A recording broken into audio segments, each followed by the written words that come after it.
Pessoal, na nossa aula anterior, nós estudamos instanciação, instância, e é possível notar, né, percorrendo aqui os slides, que a gente já estudou, né, bastante assunto é, sobre programação orientada a objeto.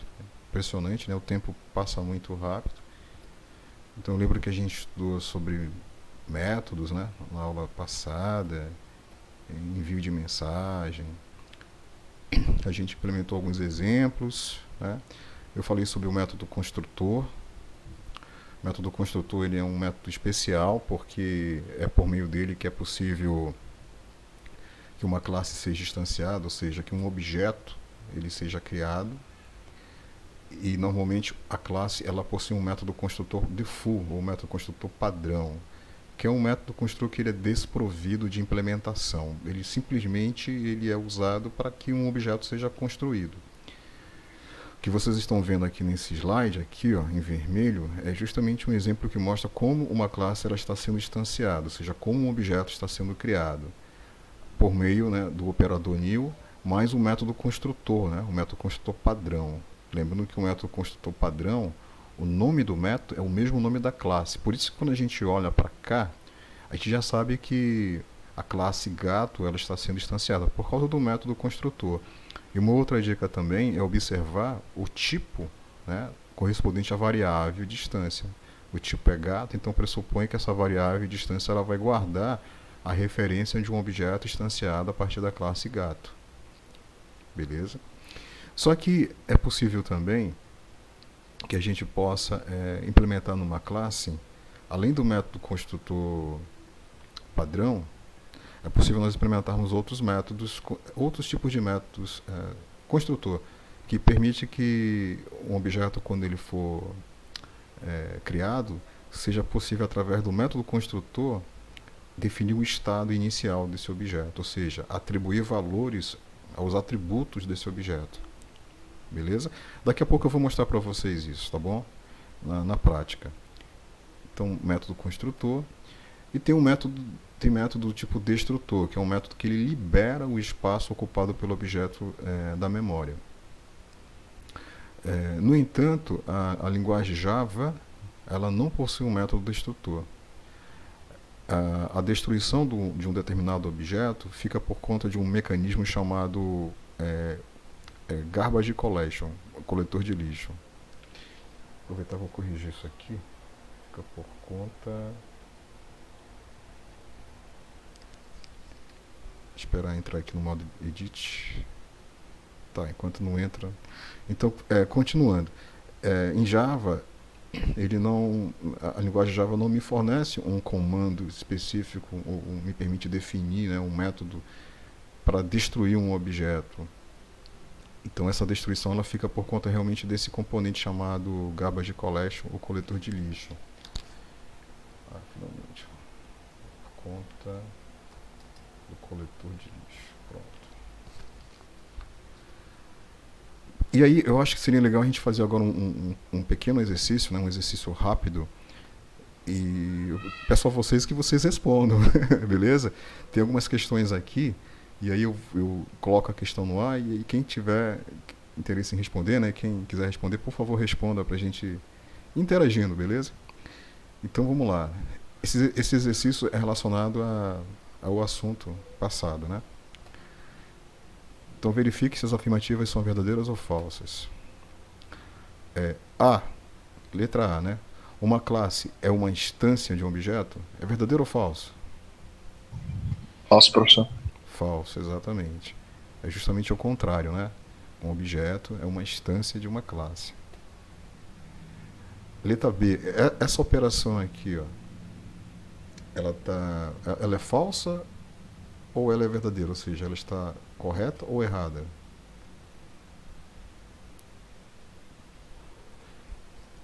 Está correto. Está correta, exatamente. Então aqui, ó, eu tenho uma variável, a variável y, do tipo x. Essa variável ela vai receber a referência de um objeto que vai ser instanciado a partir da classe x, né? Usando o método construtor. Foi exatamente o que eu acabei de explicar, né? Então é verdadeiro. Então, como eu falei, a variável y é uma instância da classe x. Continuando. Letra A. Suponha que y seja um objeto da classe x e que m seja um método de x. Para chamar o método m, devemos implementar essa linha de código aqui, vamos dizer assim. Tá verdadeiro? É verdadeiro ou falso?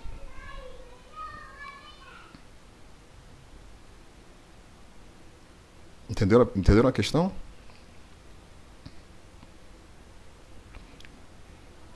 É verdadeiro. É verdadeiro, exatamente, né? Então suponha que y seja um objeto da classe x, ou seja, quando a gente fala que x é um objeto da classe x, a gente está dizendo o seguinte, que essa variável y é uma variável de distância, que ela guarda a referência de um objeto instanciado a partir da classe x. E por meio dela é possível usar o objeto, né? O uso do objeto consiste, por exemplo, em chamar um método, certo? E a forma de chamar o método é exatamente conforme vocês estão vendo aqui, ó, y, a variável de distância, ponto, e um método, né? É verdadeiro. Beleza.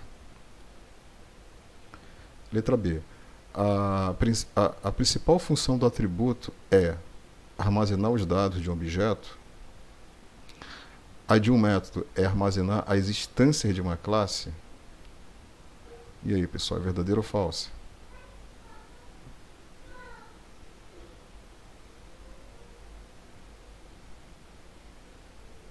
Falso. É falso, exatamente.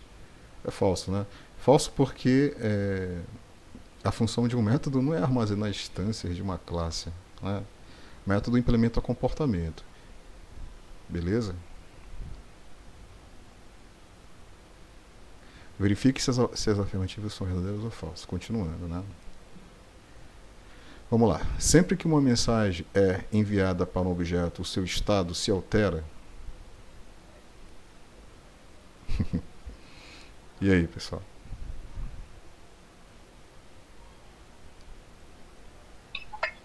Eu diria que é falso, professor. Por quê? Porque é possível implementar métodos que eles retornam, por exemplo, void. Então, ele não exatamente muda o estado do objeto. Exatamente, é uma pegadinha. Isso mesmo. Letra B. Duas instâncias quaisquer de uma classe podem ter estados iguais e serem objetos distintos? Verdadeiro ou falso?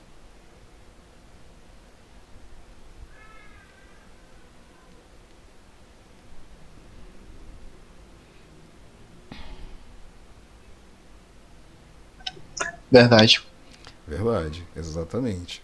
Sim, duas instâncias de uma classe podem ter estados iguais e serem objetos distintos, exatamente porque cada objeto, né, ele ocupa uma referência diferente, né, ele tem um espaço, né, um endereço de memória diferente. Então, realmente, são distintos. Essa operação aqui, ela é verdadeira ou falsa? Esse tipo de questão aí é presente de Natal. Ó, é um exemplo de instanciação de um objeto denominado P da classe K. É verdadeiro ou falso? É verdadeiro. É verdadeiro? Não é não. É falso. Por quê? Observa aqui, ó. Esse cara aqui, ele tá meio que perdido aqui, né? Faltou eu colocar aqui, ó, um parênteses. Exatamente, né? Para indicar que... professor, mas tem como fazer isso aí com ao invés de colocar parênteses, tem como colocar vetor, não tem? Vetor? Tem, eu já implementei alguma coisa assim, depois eu posso mostrar. Vetor. Rapaz, agora você realmente me pegou, cara. Vetor.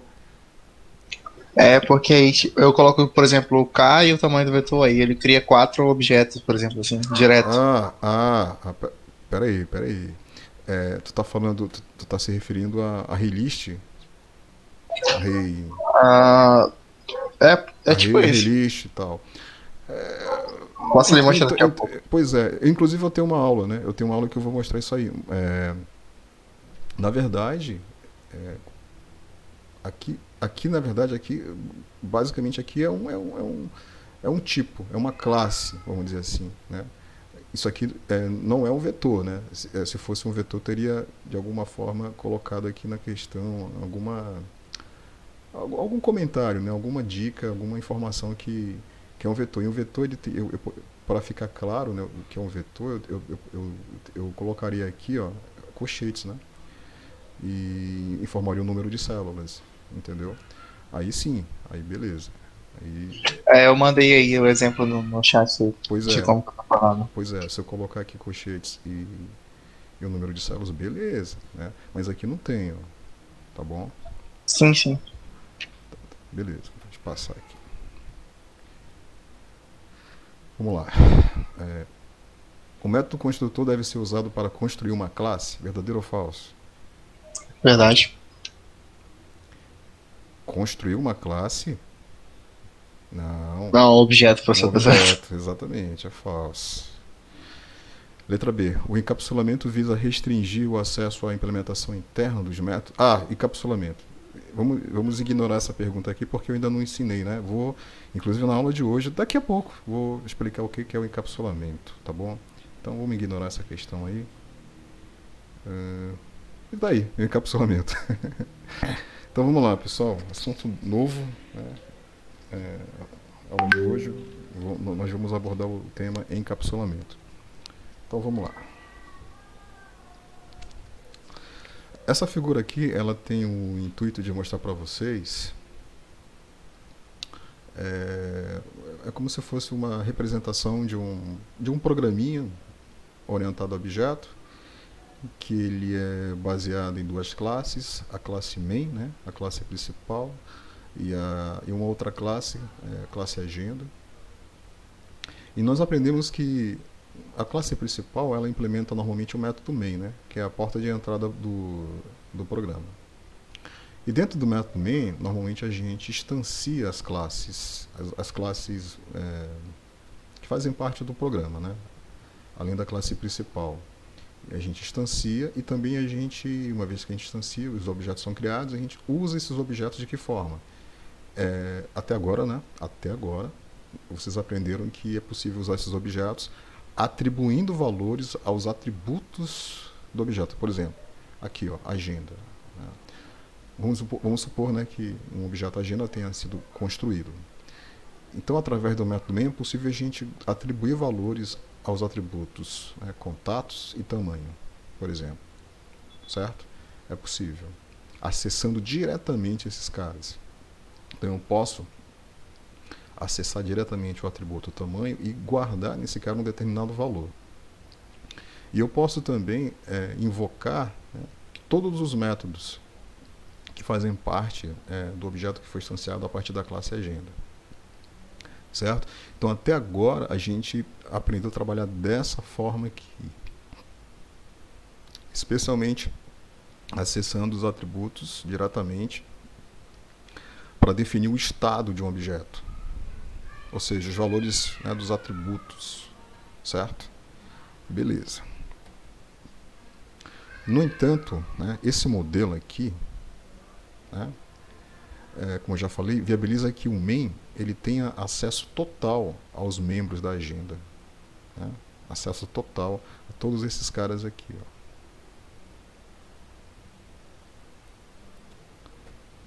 Isso causa dependência de implementação.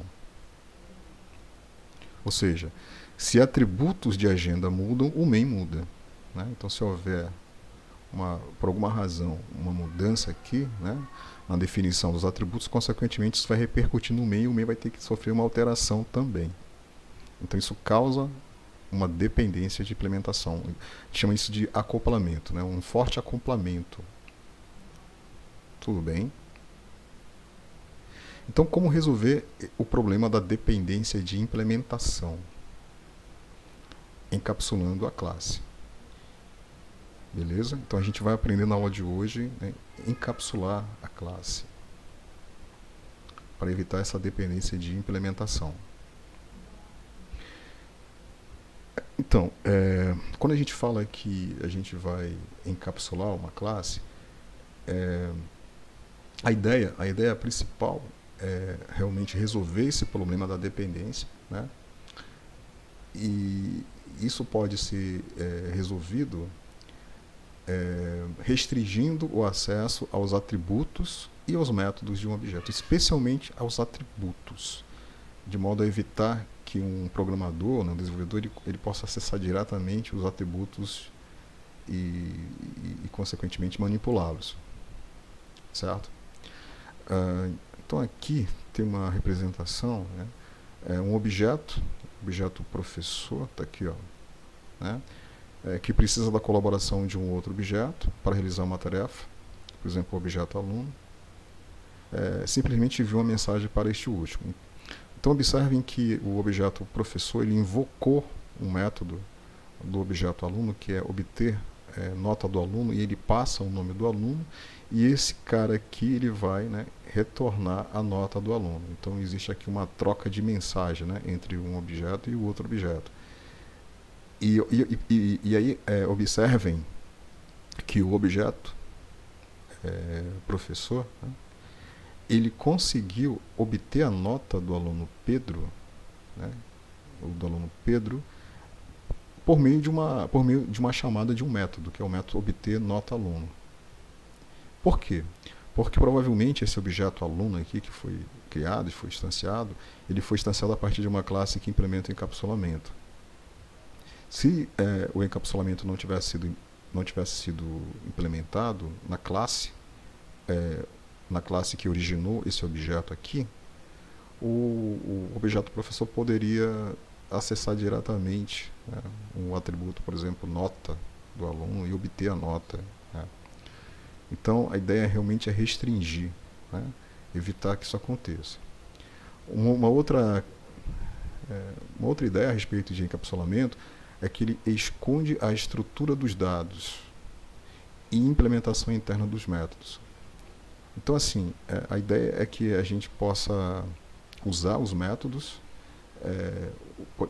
vamos dizer assim, o objeto cliente, né, ele vai usar os métodos de um objeto provedor, sem se preocupar como o objeto provedor implementou os métodos, as estruturas internas, né, o algoritmo que está por detrás do método.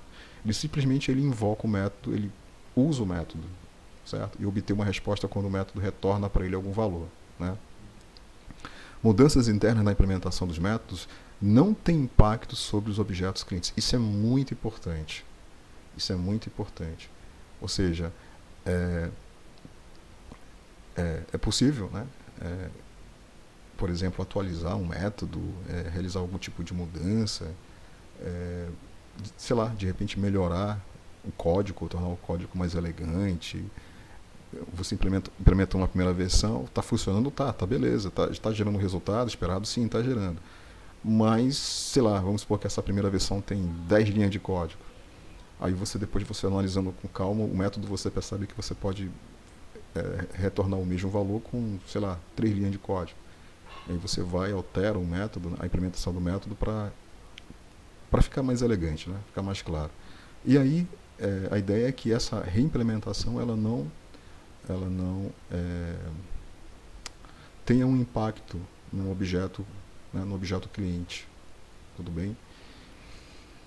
Justamente para evitar a dependência, o forte acoplamento que eu falei no início. Por exemplo, aqui, essa figura aqui que eu tenho que trocar, é até engraçado eu colocar essa figura aqui, que é uma figura de um DVD. Puxa vida, impressionante, né? Uma tecnologia avança, né? O DVD hoje é um dispositivo ultrapassado, caramba. Mas houve uma época que quem tinha um DVD, né, um DVD player, não era tão acessível assim, né? Era caro, né? E era uma tecnologia, né, era um dispositivo que era tido como uma tecnologia de ponta e tal, né? E hoje, impressionante, né? Completamente ultrapassado. Mas beleza, por que eu coloquei aqui esse DVD aqui, esse DVD play? Porque imagino que vocês, apesar de vocês serem, acho que devem ser geração milênio, imagino que vocês já devem ter brincado algum dia com um aparelho desse aqui, quando eram crianças, não sei. Mas devem ter tido algum tipo de contato com um aparelho que fornece para vocês várias funções, não é isso? Cada funçãozinha dessa aqui é uma operação do dispositivo, né? É uma operação do objeto. É uma operação que a gente, nós, né, nós, seres humanos, também somos um objeto, né, que a gente utiliza. Então, quando um objeto humano, quando ele clica aqui no play, ele está invocando, né, uma operação do DVD, ele está trocando mensagem com o DVD. Estou entendendo a ideia?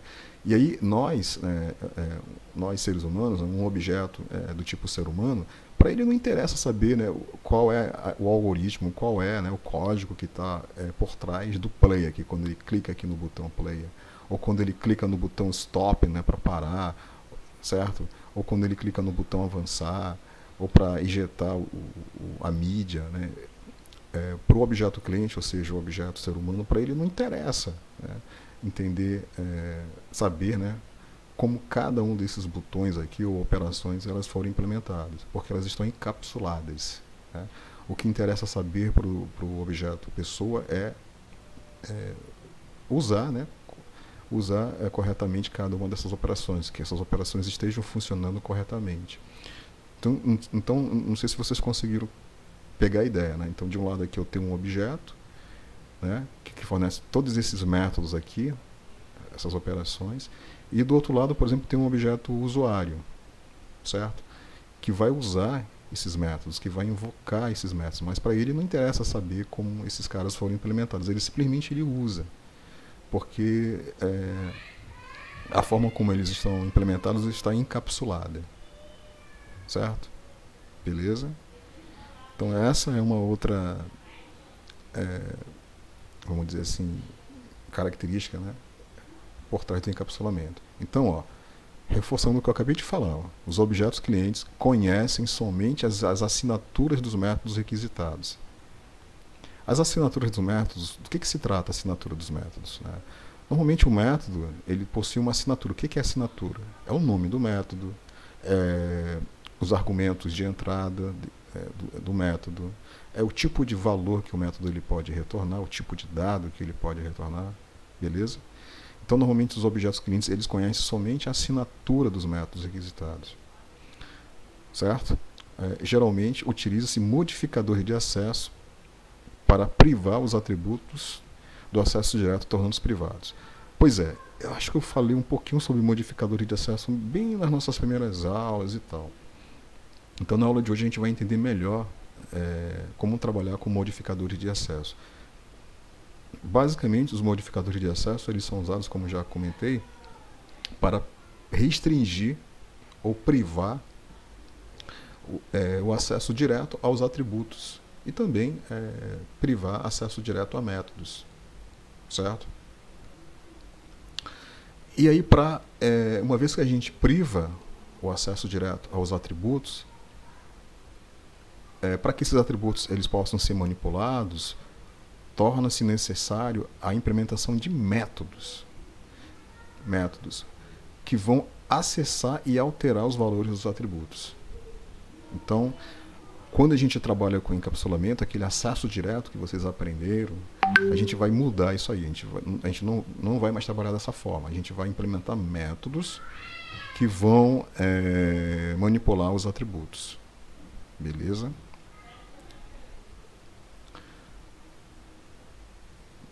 E quais são os modificadores de acesso? Os três são esses aqui, ó. O público, o privado e o protegido. E ao lado aqui eu coloquei um símbolo, né, correspondente a cada modificador de acesso. Então o mais corresponde ao modificador público, o menos o privado, e esse number aqui, né, o jogo da velha, corresponde ao modificador protegido. Então bora ver agora a diferença entre cada um deles aqui, ó. O público, uma vez que um atributo ele é um atributo ou um método declarado como público, certo? É visível, né, esse atributo ou método ele é visível em qualquer classe, em qualquer classe de qualquer pacote. Ou seja, eu já tinha falado para vocês um pouquinho a respeito do conceito de pacote, né? Pacote, de forma bem simples, é um diretório, uma pasta, e dentro dessa pasta você coloca classes, né? Classes. Normalmente, um pacote ele vai abrigar classes que foram implementadas para oferecer suporte a um determinado serviço, vamos dizer assim. Ou, normalmente, um pacote ele se refere a um componente de software, certo? Que ele é implementado por meio de um determinado conjunto de classes. Beleza. E aí, se essas classes, se elas forem implementadas, né, e adicionadas dentro desse pacote, e se elas forem implementadas seguindo o conceito de encapsulamento, especialmente seguindo a risca, usando os modificadores de acesso, né? Por exemplo, se os modificadores de acesso, se eles forem declarados como público, significa que qualquer uma dessas classes que fazem parte do pacote poderão acessar diretamente os atributos e modificar os valores dos atributos conforme a gente viu até agora. Mas eu posso, por exemplo, evitar isso, né? Restringir. Se eu declarar os atributos como privados. Então, declarando como privado, esses atributos eles serão visíveis somente dentro da própria classe. As outras classes não poderão visualizar, não poderão acessar diretamente esses atributos. Lembrando que quando eu falo atributo, eu também estou me referindo a método. A ideia é a mesma, a lógica é a mesma. Tá? Daqui a pouco eu vou mostrar para vocês isso na prática. E o terceiro modificador de acesso é o protegido, que ele é visível para as classes do mesmo pacote e subclasses. Ou seja, quando eu declaro os meus métodos e meus atributos como protegido, significa que esses atributos e métodos eles serão visíveis somente, né, para as classes do mesmo pacote e subclasses. Como assim subclasses? Aqui entra uma questão de herança, que é um conceito que a gente vai ver mais para frente, que a partir de uma classe pai ou de uma superclasse é possível derivar subclasses. E essas subclasses elas vão conseguir acessar diretamente os atributos da classe pai, caso esses atributos sejam definidos como um protegido. Aqui tem um exemplo de um método, que é o método getNome. Ele vai retornar um valor do tipo string, né? Um nome, então é uma string. E observem que esse método aqui, estou vendo menos aqui ao lado, significa que esse método aqui é um método privado. Se ele é privado, ele não será visível, certo? Não será visível por outras classes de objetos.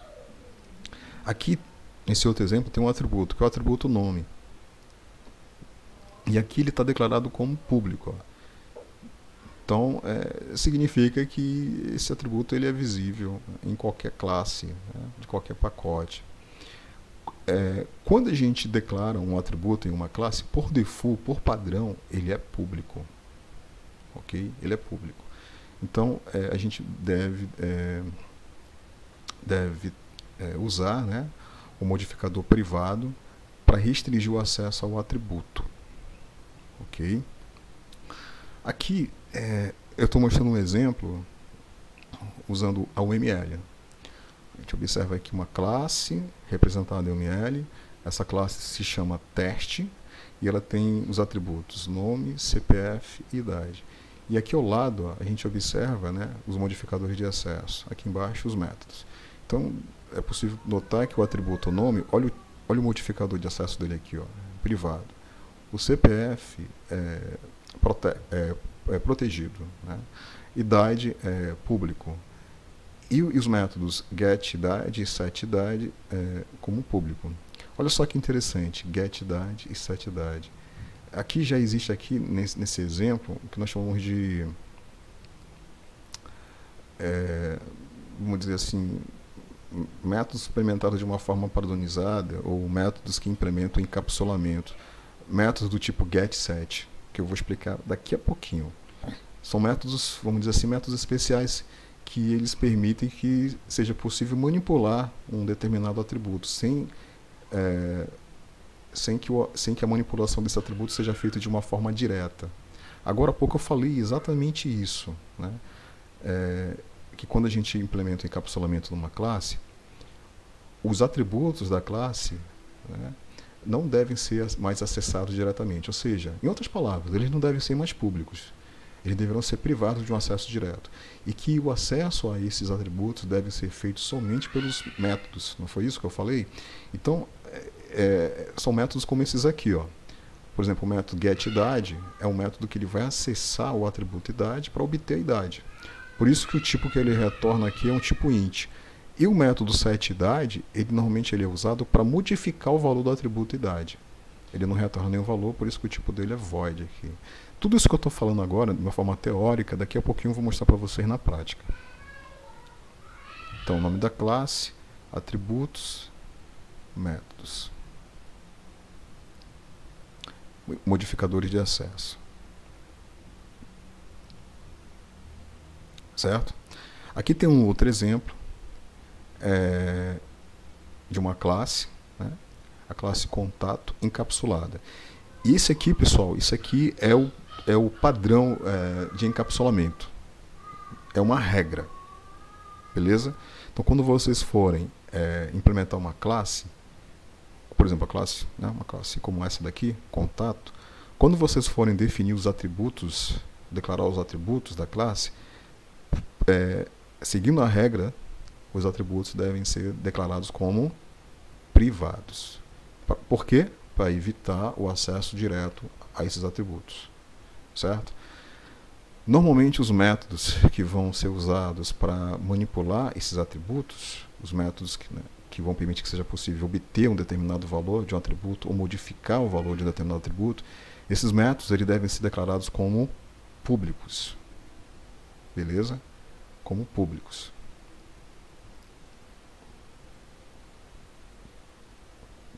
Então, o que fazer, né?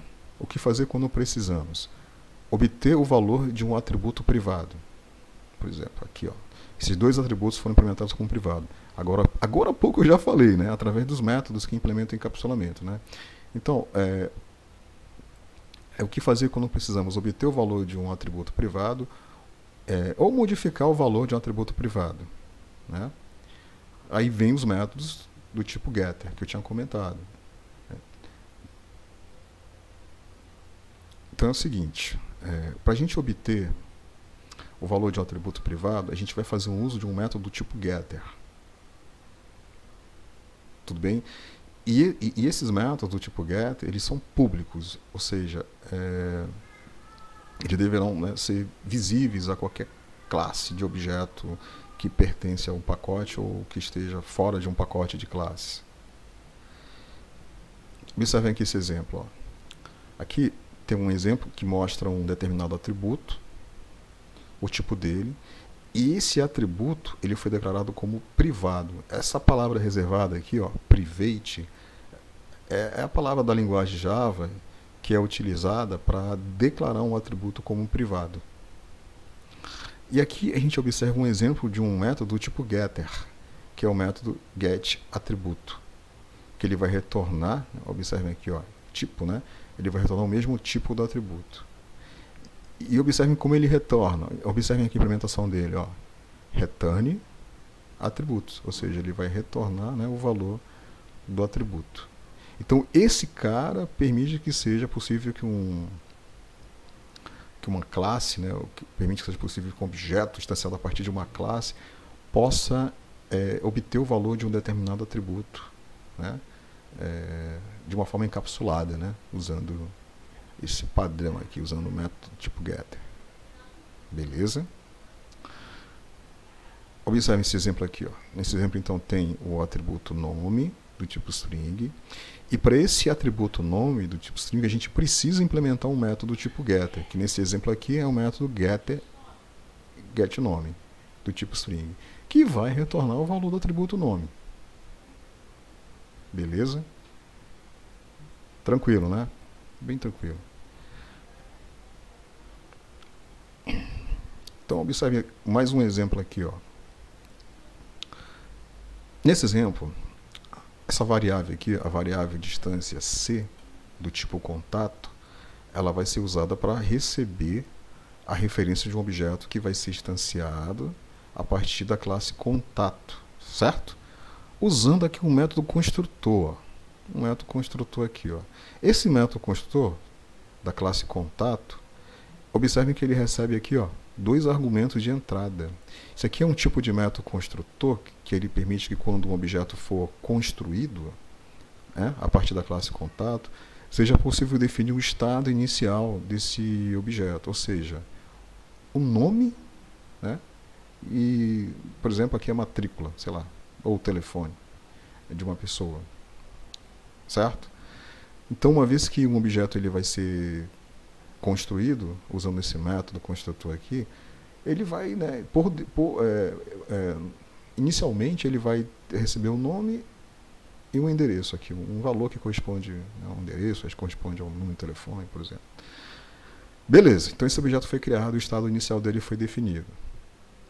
Nessa segunda linha aqui, a variável nome, né, do tipo string, ela vai receber um nome, né, um determinado nome. Que nome? Um nome que vai ser obtido desse objeto que foi criado, que foi instanciado, por meio do método getNome. Então, o método getNome, ele vai acessar provavelmente o atributo nome, né, para obter um nome, certo? Vai retornar um nome que vai ser guardado aqui nessa variável, certo? Então, provavelmente, esse método getNome ele vai retornar Ana, né? Ana foi o nome que foi armazenado, vamos dizer assim, no atributo nome, certo? E aí o método getNome ele vai retornar e vai guardar aqui na variável nome. Beleza. Existe também método do tipo setter. Nós aprendemos que o getter, método do tipo getter, ele obtém o valor, né? Ele acessa o atributo para recuperar um valor. E o método do tipo setter, ele modifica o valor de um atributo privado. Então, por meio dele é possível que a gente possa, né, alterar o valor de um atributo, certo? Então, somente deve ser usado se não houver outro método que modifique o valor do atributo. Vamos dar uma olhada aqui nesse exemplo. Ó. Então, aqui tem um atributo, o tipo dele, esse atributo é privado, né? E aqui embaixo a gente observa um método público, né, chamado setAtributo, que recebe aqui um determinado argumento de entrada, que tem um tipo, e esse argumento de entrada ele contém um valor, né, que eu quero armazenar no atributo, né, que foi declarado aqui em cima. Ó. Beleza? E vocês estão vendo aqui uma palavrinha reservada aqui ao lado, ó, diz. Né? Eu vou já explicar o que significa isso aqui. Fica melhor explicar através desse exemplo aqui. Então aqui, pessoal, desculpem, eu estou falando, tá dando para entender?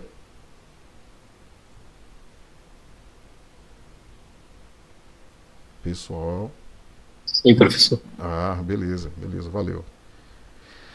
Então aqui, ó, nesse outro exemplo, eu declarei aqui um atributo que eu chamei de nome, tipo string. É um atributo privado, né? E para esse atributo privado aqui foi implementado um método tipo setter, né? Que é o método setNome, que é um método que ele vai retornar um void, né? Ele não retorna nenhum valor, né? Um void. E ele é público, ó. Ele é público. E esse método, a finalidade dele é justamente modificar o valor, né, do atributo nome. De que forma? Ele recebe aqui um argumento de entrada do tipo string, né? O nome do argumento de entrada é nome.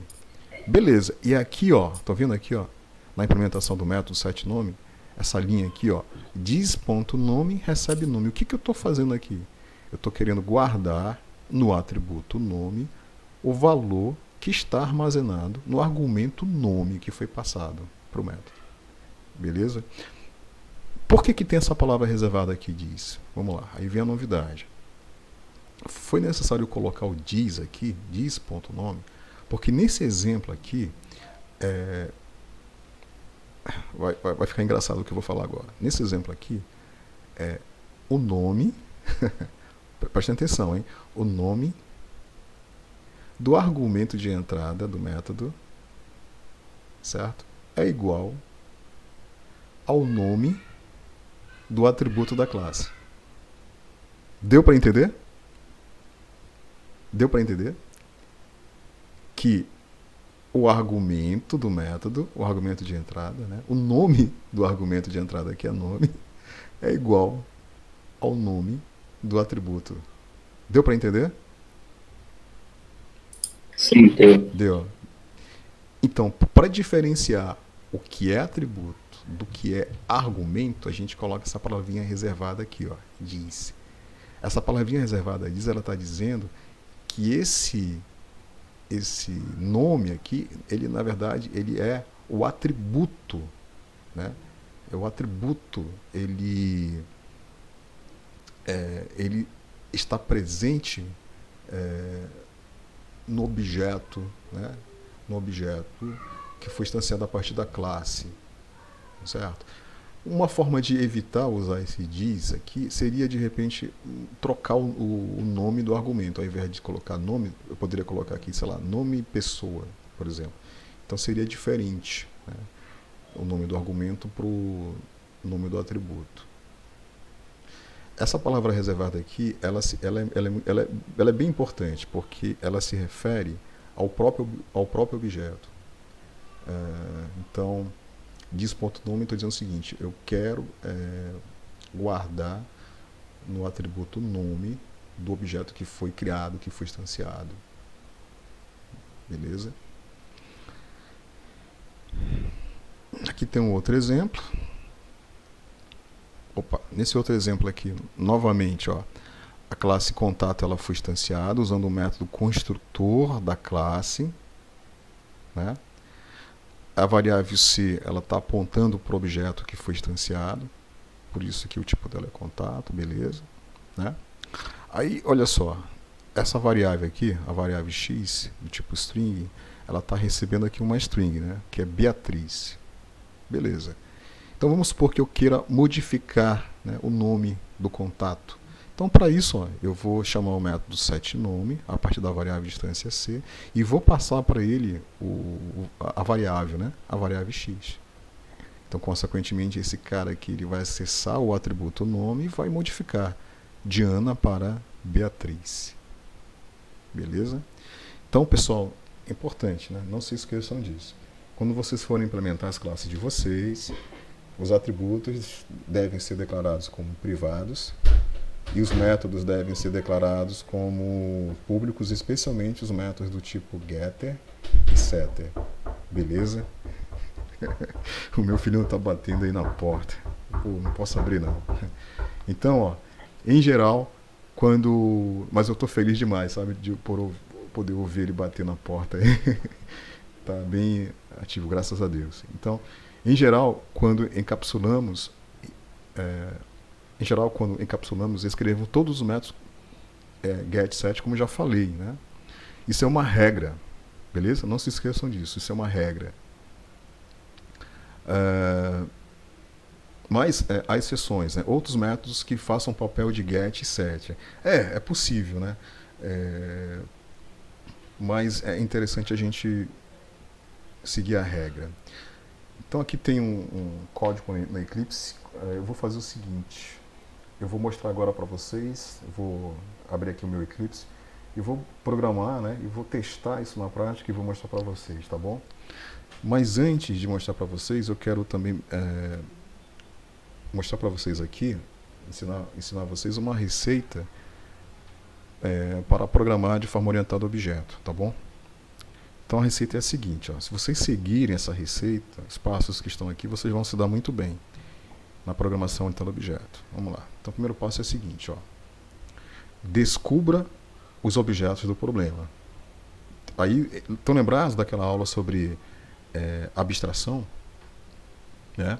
Então vocês vão, dado como entrada um problema, vocês vão procurar, né, abstrair os objetos do problema.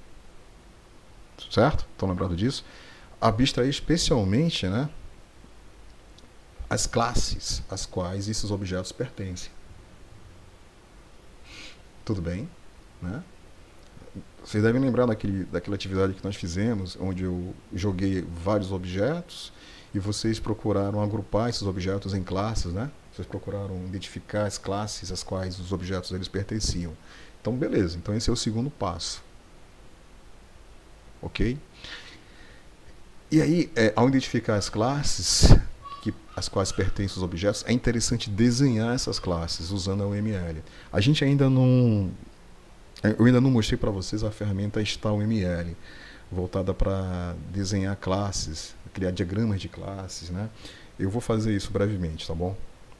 Eu vou mostrar para vocês. Então, identifica as classes às quais pertencem os objetos. Beleza. Passo 3. Implemente as classes utilizando uma linguagem de programação orientada a objeto. Importante, né? Uma vez que eu identifiquei as classes, de repente desenhei as classes usando um diagrama de classes, usando uma ferramenta para isso. O próximo passo é meter a mão na massa e começar a programar, né? Então, implemente as classes utilizando uma linguagem de programação orientada a objeto. Beleza, no nosso caso a gente vai usar Java. Passo 4. Em seu programa, instancie objetos a partir das classes por meio de métodos construtores. Beleza? Então nós podemos criar objetos, né? Instanciar classes, criar objetos, usando os métodos construtores. Normalmente a gente usa o método construtor padrão, mas é possível também usar métodos construtores que recebem argumentos de entrada, conforme vocês viram no exemplo anterior que eu acabei de mostrar, o método construtor da classe contato, né? Beleza.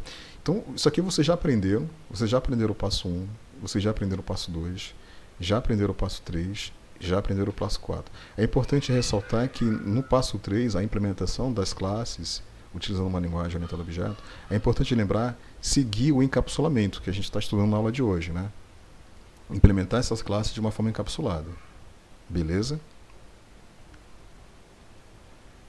Passo 5º, use os objetos para resolver o problema inicial. Então, uma vez que os objetos foram instanciados, né, a gente vai para o passo 5º, que é usar os objetos para resolver o problema inicial. De que forma nós podemos usar os objetos? De que forma? E aí, pessoal? Implementando os métodos e os estados também, professor. Isso, exatamente. Invocando os métodos, né, visando modificar o estado dos objetos. Beleza. Então, até agora, até o 5º passo aqui, né, vocês aprenderam, né? Beleza. 6º passo. Venda seu programa e fique milionário. Beleza, pessoal? Então, eu espero que quando vocês conseguirem, né, realizar esse 6º passo aqui, né, vocês lembrem de mim, tá? Paguem pelo menos uma pizza para mim, né? Eu já vou ficar bastante grato, tá bom? Que é venda o seu programa e fique milionário. E eu acho que é por aí mesmo. Eu acho que essa é a melhor receita de bolo, vamos dizer assim, para programar de forma orientada a objetos, né? Esses são os principais passos. Beleza? Esse 6º passo aqui eu considero o mais importante. É o mais importante. E ele é possível. É totalmente possível. Deu para entender?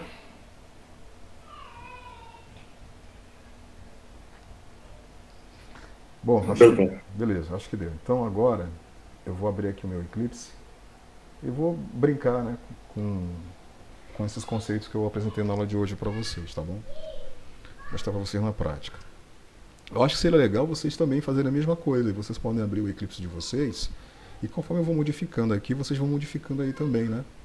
E aí vocês vão visualizando o resultado. Ou depois, essa aula está sendo gravada, vocês vão experimentar, né, o que eu vou fazer aqui. Então, eu vou abrir aqui um projeto que eu já tinha mostrado para vocês, que é o projeto Gato. O projeto Gato, que tem a classe Gato e tem a classe principal. Vocês devem lembrar desse projetinho, certo? Bom, vamos dar uma olhada aqui na classe Gato. A classe Gato é melhor dar um zoom, né? Só um minutinho, pessoal. Deixa eu fechar aqui. Vou abrir aqui a lupa.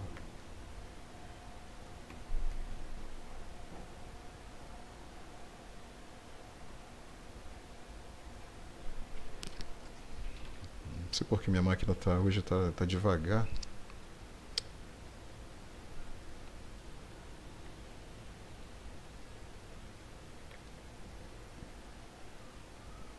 Espera eu abrir a lupa. Só um minutinho.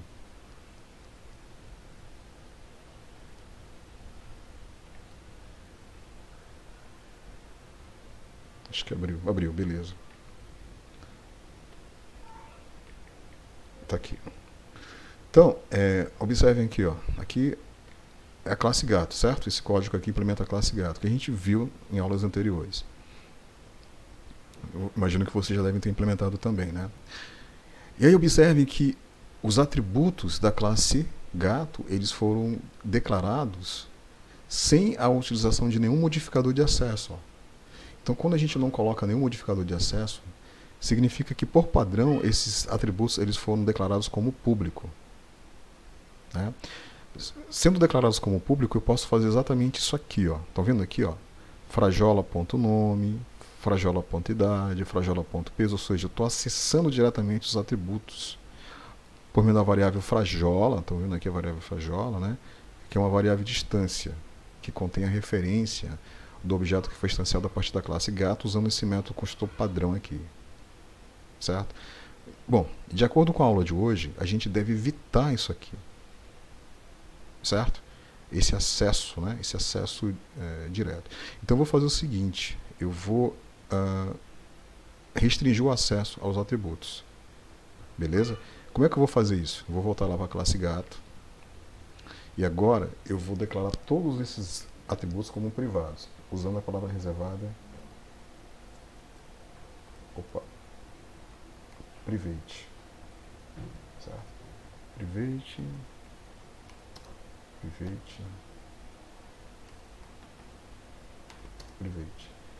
Todos os atributos foram declarados como private. Isso aqui é regra. Beleza? Regra. Então vou salvar, compilar. Bora lá para a classe principal e observe que o Eclipse já está reclamando. Olha só. Tá vendo aqui, ó? Ele reclamando. Ó, está dizendo o seguinte, ó. Está dizendo que o atributo idade da classe gato, ou o campo, né, idade da classe gato, não é visível. Não é visível. E aí ele sugere aqui, ó, mudar a visibilidade de idade, né? Criar os métodos getSetter. Isso aqui que é o mais correto. Esse primeiro aqui, ó, não tá legal não. Não é uma boa dica não do Eclipse. Essa segunda dica sim, essa aqui é a correta. Que é criar, observem aqui, ó, create, get e set. Ou seja, criar os métodos, né, que implementam o conceito de encapsulamento. Get e set. Beleza? Bora fazer isso então, eu vou clicar aqui, ó. Deixa eu me diminuir o zoom. Olha só que legal que o Eclipse faz. Ele cria para mim os métodos, né? Os métodos.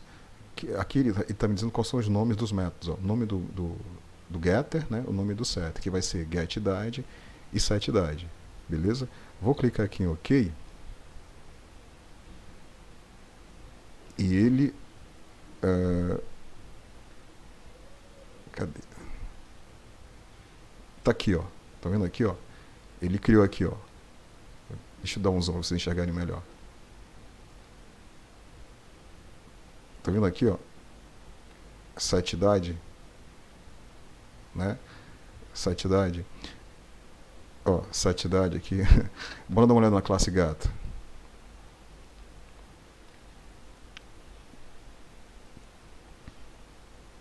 Olha só que legal. Olha só que legal o Eclipse, o que ele fez, ó. Ele implementou para mim os métodos, ó. GetIdade, setIdade. Vocês devem lembrar que antes não tinha, né? Então ele implementou para mim os métodos, ó. GetIdade e setIdade. Do jeitinho que eu ensinei vocês, ó. O método getIdade vai retornar o valor do atributo idade. E o método setIdade permite que seja possível modificar o valor do atributo idade, ó. Né? Então aqui tem um argumento de entrada, e aí foi usada a palavra reservada diz, né, para diferenciar o que é atributo de argumento de entrada. Legal, né? Voltando lá para a classe principal, agora ele está reclamando, né, que é uma tentativa de acessar diretamente os atributos nome e peso, ou seja, falta eu corrigir, né? Eu só corrigi para a idade. Aí eu vou ensinar uma coisa para vocês. Eu posso corrigir esse problema da mesma forma, né, como eu fiz anteriormente. Por exemplo, eu vou chegar aqui, ó, ele mostra para mim, né, qual é o problema, qual é o erro, e sugere duas soluções. Né? Vamos usar novamente essa solução aqui. Ó, get nome, set nome. Ele já criou para mim aqui na classe gato, ó. Aqui, ó. Tá aqui, ó. Get nome e set nome, né? E já alterou aqui também, ó. Agora tá set nome, ó. Set nome. Aqui embaixo, ó, ele tá usando, ó, o get nome, né? E o get idade. Falta corrigir o peso, né? O peso. Vamos lá, vamos voltar para a classe gato. Aí eu vou ensinar vocês uma outra forma que eu acho bem legal dessa ferramenta de implementar o método getSet. Então só está faltando o método getSet para o atributo peso. Beleza? Para o atributo peso. Então a dica que eu vou ensinar é a seguinte, ó. Observem aí. Vocês vão clicar com o botão direito em cima do editor. Nesse menu aqui que aparece, vocês vão selecionar essa opção aqui, ó, Saucer, e nesse submenu vocês vão selecionar essa opção aqui, ó, gerar getter set. Beleza? Então vocês vão clicar nesse cara. Opa! Deixa eu diminuir aqui. E aí, ó, o Eclipse ele está dizendo para mim o seguinte, ó. Selecione o atributo para qual você deseja criar os métodos setGet. Observe que só está faltando o peso, né? Só está faltando o atributo peso. Então, eu vou selecionar esse cara e vou clicar aqui em geral. Ó. Gerou. Olha aqui, ó. Deixa eu aumentar o zoom agora. Ó, get peso, set peso. Ó. Os dois métodos implementados para mim. Ó. Ele ainda coloca aqui o comentário, né? Bem legal, né? Não? Né? Aí eu posso voltar. Deixa eu salvar, né? Que foi modificado, salvar. Aí eu posso ir lá para a classe principal e alterar aqui, ó. Né? Então, vai ser frajola.set peso. Set peso. E o peso vai ser 2.3, né? F. Beleza? Eu vou apagar esse cara aqui. Opa, faltou. Agora sim, né? Eu vou salvar, compilar, pronto. Ah, ainda falta mais um aqui, que são dois objetos. Então vou alterar aqui para 7 peso, né? 4.3F.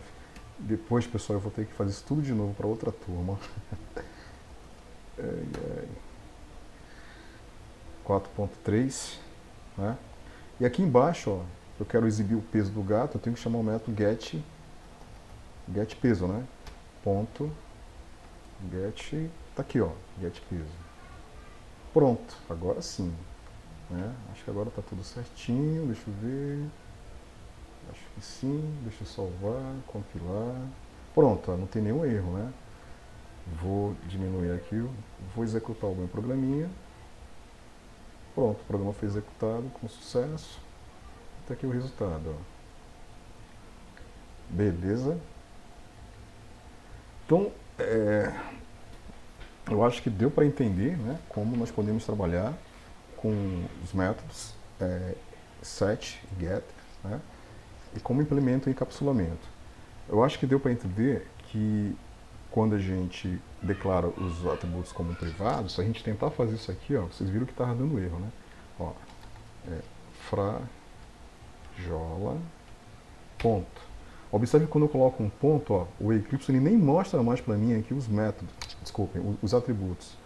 Ele só mostra para mim os métodos, ó. Correr, comer, fazer aniversário, get idade, get nome, get peso, né? Aqui, ó, set peso, set nome, set idade. Ele não mostra para mim mais os atributos porque eu declarei os atributos como privados. Beleza? E todos os métodos que vão manipular esses atributos, eles devem ser declarados como públicos. Ó, public. Tá? Os métodos que não vão retornar nenhum valor, eu uso void e aí vai depender, né? Tem alguns métodos que basicamente eles são métodos auxiliares, que eles não vão ser usados não deverão ser usados por outras classes, aí eu posso declarar os métodos como privados. Esses 3 métodos que vocês estão vendo aqui, como não tem aqui ao lado o modificador de acesso, por default ele vai ser público. Eles vão ser públicos. Beleza, pessoal? Deu para entender?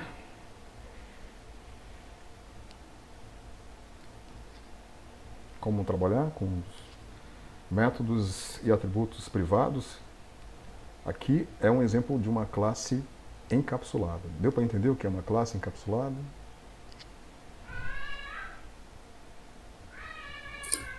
Sim. Deu? Beleza. Deu para entender aqui, né, que... Deixa eu tirar essa... Como usar, né, objeto encapsulado, né, através dos métodos do tipo setGetter, né? Aqui tem os métodos set, né? E aqui, ó, os métodos get, né? Ah, outra coisa também. Vamos dar uma olhada na classe gato novamente. Tá aqui, ó. Aqui, eu acho que eu já tinha falado para vocês um pouquinho sobre isso, não foi? Então aqui tem um método construtor padrão, né? Ele é desprovido de implementação e basicamente ele vai ser usado só para instanciar a classe, criar um objeto a partir da classe, sem definir o estado desse objeto. E aqui a gente observa uma segunda versão, vamos dizer assim, do método construtor. E esse cara ele recebe, ó, 3, né, argumentos de entrada. E através, olha só que legal, né, dos métodos setNome, setIdade, ele consegue, né, modificar ou definir, vamos dizer assim, o estado inicial de objeto.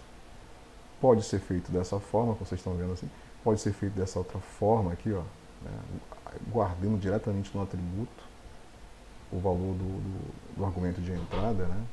Poderia ser feito dessa forma também. Eu estou mostrando para vocês algumas opções aqui. Bom, acho que era isso, né, que eu tinha para mostrar. Deixa eu voltar para cá. Bom, então tem um exercício aqui, ó, relacionado, né, que é o seguinte, ó. Crie classes que modelem as situações abaixo e sugira valores para os modificadores de acesso. Sugira valores, né, para os modificadores de acesso, métodos, atributos. Então vamos lá. Em um sistema de uma loja veterinária, cada... Opa! Alguém ia falar? Vamos lá então. Em um sistema de uma loja veterinária, cada animal tratado deve ter armazenadas suas informações de nome, sexo, idade e espécie. O animal pode iniciar ou finalizar um tratamento. Beleza. Cada dono de animal deve ter seu nome, endereço e telefone que possui armazenados. O dono de animal pode marcar uma consulta ou tratamento e pagá-los. Beleza. Os veterinários devem ter o seu nome, telefone, endereço e o número do conselho veterinário. Cada um pode efetuar uma consulta ou efetuar um tratamento. Ok, pessoal. Imagino que vocês devem ter implementado o exercício. Eu gostaria muito de poder ver o que vocês fizeram, mas como nós já estamos em cima da hora, né, 17h55, eu vou mostrar aqui para vocês rapidinho o que eu fiz, e aí na próxima aula vocês mostram para mim, né, mostrem para mim o que vocês fizeram. Imagino que vocês vão fazer algo bem melhor do que eu. Então deixa eu abrir aqui meu Eclipse. Valeu, Diógenes. Então na próxima aula eu gostaria de ver com mais calma, tá bom? Eu vou mostrar aqui rapidinho a minha implementação.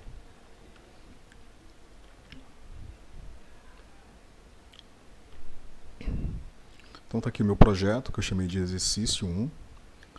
Aqui no SRC, né, eu tenho todos os meus arquivos fontes. Então aqui são as 3 principais classes: animal, dono do animal, veterinário e a classe principal, né? Então vamos pegar a primeira classe aqui, ó, vamos acessar a primeira classe, a classe animal. Então aqui a classe animal. Observem que eu declarei todos os atributos como privates, né? Para implementar o conceito de encapsulamento.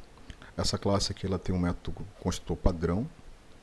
E na sequência a gente observa a implementação dos métodos iniciar tratamento e finalizar tratamento, certo? Então, quando o tratamento quando ele é iniciado, o atributo tratamento recebe true. É um atributo do tipo boolean, né? Quando um tratamento ele vai ser finalizado através do método finalizar underline tratamento, o atributo tratamento recebe um false. Bem simples, né? E aí, além desses 2 métodos que fazem parte do enunciado do exercício, como é uma regra, né, eu tive que implementar os métodos do tipo getter e set, né, para cada atributo. Então tem get nome, set nome, get sexo, set sexo, get idade, set idade, get espécie, set espécie. Beleza? Aqui o Eclipse ele gerou para mim automaticamente os métodos get tratamento e set tratamento, porque eu usei aquele recurso que eu ensinei, né, que eu mostrei para vocês. Mas o que me interessa realmente para iniciar o tratamento e para finalizar são esses 2 métodos aqui. Além da classe animal, tem a classe dono do animal. Aqui a gente observa os atributos, né, da classe: nome, endereço, telefone, né, consulta paga, tratamento paga, todos do tipo boolean, né, e aqui tem alguns atributos que caracterizam o dono do animal, todos do tipo string.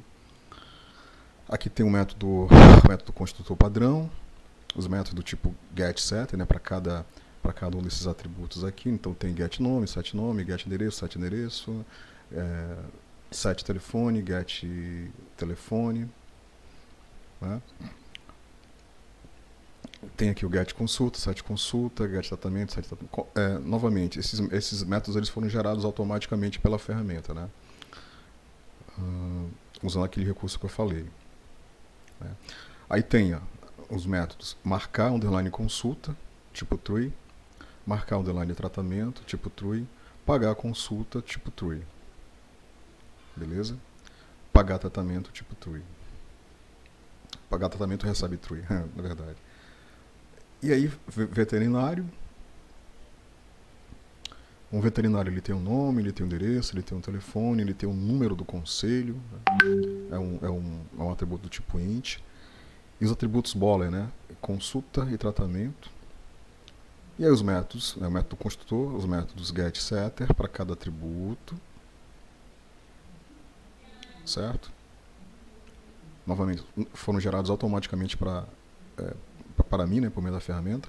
E os métodos efetuar underline consulta, que ele vai armazenar true no atributo consulta, efetuar underline tratamento, que vai armazenar true no atributo tratamento. Beleza, vamos dar uma olhada na classe principal, como ela ficou. Então, classe principal, implementa o método main. Primeira coisa que eu fiz aqui foi instanciar a classe dono do animal, né? Então, foi criado um objeto do tipo dono do animal. Eu guardei aqui na variável b, né, a referência desse objeto, e através dela eu cadastrei o nome do dono do animal, o endereço do dono do animal, o telefone, e eu chamei o método marcar underline consulta para agendar, para marcar uma consulta, né, agendar uma consulta. Na sequência eu chamei o método pagar underline consulta para pagar a consulta, né, do animal, né, a consulta do meu animal. B underline marcar tratamento, marcar, agendar, né, o início do tratamento, e b.pagar underline tratamento, pagar pelo tratamento. Aqui a gente observa a classe, né, a classe animal sendo instanciada, certo? Então a classe animal sendo instanciada, eu estou guardando aqui na variável a referência do objeto do tipo animal, e por meio dela eu vou conseguir aqui, ó, especificar qual é a espécie do animal, qual é a idade, qual é o nome e qual é o sexo. Usando os métodos do tipo SET, né? SET espécies, 7 idades, 7 nomes, 7 sexo. E na sequência aqui, eu vou chamar o método iniciar o design de tratamento, ou seja, o cachorro ele vai iniciar o tratamento. Beleza. Um detalhe. Essa implementação, do jeito que o programa está implementado, a gente não consegue estabelecer relacionamentos, associações. Por exemplo, eu não consigo saber quais são os animais que pertencem ao dono do animal, por exemplo. Então, são objetos que foram instanciados, mas não foi implementado entre eles um relacionamento para responder perguntas como essa. Eu quero saber quais são os cachorros que pertencem ao usuário Fábio, né, ao dono Fábio. Vocês estão me entendendo? Isso não foi feito. A gente vai aprender a fazer isso mais para frente quando nós estivermos estudando associações entre classes de objetos. Beleza? Descendo mais um pouquinho aqui, foi instanciada a classe veterinário. A variável C, do tipo veterinário, ela vai guardar a referência desse objeto e através dela eu vou chamar os métodos set nome para especificar o nome do veterinário, set número do conselho para especificar o número, né, do conselho, né, veterinário, set endereço para especificar o endereço do veterinário, da clínica, set telefone para especificar o telefone do veterinário. E aí na sequência, C, né, ponto efetuar a consulta, ou seja, o veterinário ele vai, né, efetuar uma consulta. C ponto efetuar o underline de tratamento, ele vai iniciar o tratamento, né, executar o tratamento. Beleza? Aqui, nessa parte aqui, eu vou printar, né? Eu vou printar na tela o estado de cada objeto que foi instanciado. Então, do dono do animal, né, do próprio animal, do veterinário, certo? E repito, né, eu não implementei relacionamento entre esses objetos. Eu estou partindo do pressuposto que, por exemplo, que esse cachorro aqui, né, ele pertence ao Fábio, né, e que esse cachorro ele vai ser acompanhado, né, ele vai ser tratado pelo veterinário José da Silva. Mas se eu quiser responder essa pergunta, se eu quiser responder a pergunta, qual é o veterinário que está tratando o cachorro da Arte Verde, por exemplo? Eu não consigo responder ainda, né? Porque eu não implementei relacionamento entre essas classes de objetos. Beleza? Vou executar aqui o programa. Eu executei. Está aqui o resultado. Né? Então está aqui, dono animal. Então é o Fábio, né, que mora na rua tal, telefone tal. A consulta e o tratamento foi paga. Né? Logo o animal será curado. E aqui tem um animal. Qual é o animal? É o Darth Vader. Qual é a espécie do animal? Um cachorro. Ele tem 2 anos de idade, ele é do sexo masculino. E o animal está em tratamento. E aqui embaixo, o veterinário. Né? Nome do veterinário, José da Silva, endereço, telefone. Né? E a mensagem: o médico consultou o animal, logo está em tratamento. Vale ressaltar que essas mensagens que vocês estão vendo aqui, o médico consultou o animal, logo está em tratamento, o animal está em tratamento, né? E a consulta e o tratamento foi paga. Né? Então, essas mensagens aqui elas foram impressas seguindo uma lógica, que é essa lógica aqui. Por exemplo, a do dono do animal. Tá vendo aqui? Então, observe que tem uma condição aqui, 2 condições, né? Certo? Tem uma decisão aqui. Então, se B, get consulta paga e B, get tratamento paga, ou seja, se o dono do animal, né, se ele pagou pela consulta e pagou pelo tratamento, então vou pintar na tela: a consulta e o tratamento foi paga, logo o animal será curado. Né? Senão, o animal não está em tratamento. Então, implementei isso aqui para dar uma brincada. Né? Eu posso, de repente, depois alterar. Eu posso chamar um método para, sei lá, para finalizar, né, o tratamento. Posso brincar com isso aqui. Né? Beleza? A mesma coisa, implementei aqui uma lógica para imprimir aquela mensagem: o animal está em tratamento, o animal não está em tratamento. Vai depender do retorno aqui do método get tratamento, né, para essa condição aqui, né? E a mesma coisa acontece para o veterinário. Tá bom? Beleza? Espero que vocês tenham entendido.